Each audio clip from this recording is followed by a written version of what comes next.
দর্শক, স্বাগত জানাচ্ছি জাতীয় অর্থনীতির ভোটের আলাপে। সঙ্গে আছি আমি জ্যাসমিন জেসিয়া। ত্রয়োদশ জাতীয় সংসদ নির্বাচন ও গণভোটে কুমিল্লা ৪ দেবিদ্বার আসনের প্রার্থী ও জাতীয় নাগরিক পার্টির দক্ষিণাঞ্চলের মুখ্য সংগঠক হাসনাত আব্দুল্লাহ। এই আসনের প্রাথমিক বেসরকারি ফলাফলে দেখা গেছে বিএনপির প্রার্থী হাসনাত আব্দুল্লাহ শাপলা-কলি প্রতীক নিয়ে বিপুল ভোটের ব্যবধানে এগিয়ে রয়েছেন। মোট ১১৬টি ভোট কেন্দ্রের একটাতেও তিনি পিছিয়ে যাননি। প্রকাশিত ফলাফলে হাসনাত ১,৭২,০০০ ভোট পেয়েছেন, যা তার নিকটতম প্রতিদ্বন্দ্বী জামায়াতের জসিমউদ্দিন অর্জিত ২৬,০০০ ভোটের তুলনায় প্রায় ৭ গুণ বেশি।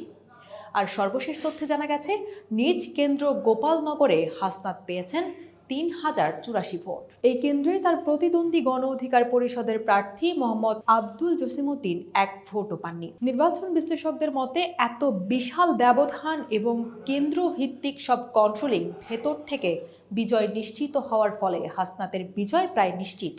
নির্বাচনী মাঠে স্থানীয়দের প্রবল সমর্থন এবং দলের সক্রিয় প্রচারণা এই ফলাফলের পেছনে মূল কারণ হিসেবে উল্লেখ করা হচ্ছে।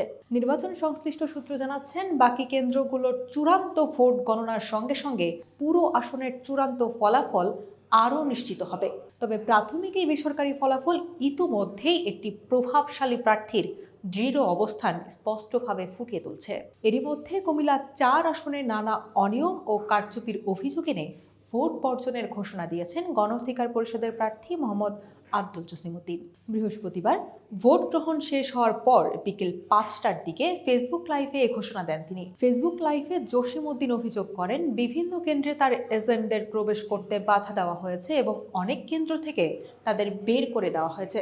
এছাড়া সাধারণ ভোটারদের ভোটদানে বাধা ও নির্দিষ্ট প্রতীকে সিল মারার অভিযোগ পেয়েছে।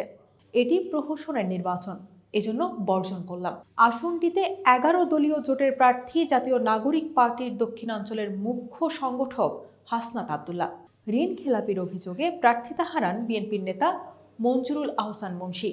গত ৪ ফেব্রুয়ারি গণ অধিকার পরিষদের প্রার্থী মোহাম্মদ আব্দুল জসিমউদ্দিনকে সমর্থন জানিয়েছে বিএনপি। ত্রয়োদশ জাতীয় সংসদ নির্বাচনে কুমিল্লা ৪ দেবিদ্বার আসনে বিএনপির মনোনয়ন পেয়েছিলেন সাবেক ৪ বারের সংসদ সদস্য মঞ্জুরুল আহসান মুন্সী।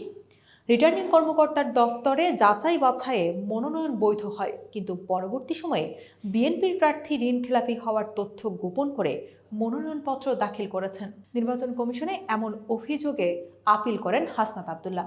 এতে শুনানিতে প্রার্থিতা হারান মুন্সী। এরপর হাইকোর্ট রিট এবং সর্বশেষ প্রার্থিতা পেতে Manjurul Ahsan Munshi leave to appeal করলেও সেটিও ১ ফেব্রুয়ারি খারিজ করে দেন আপিল বিভাগ। এতে আর নির্বাচন করতে পারেননি মঞ্জুরুল মুন্সী।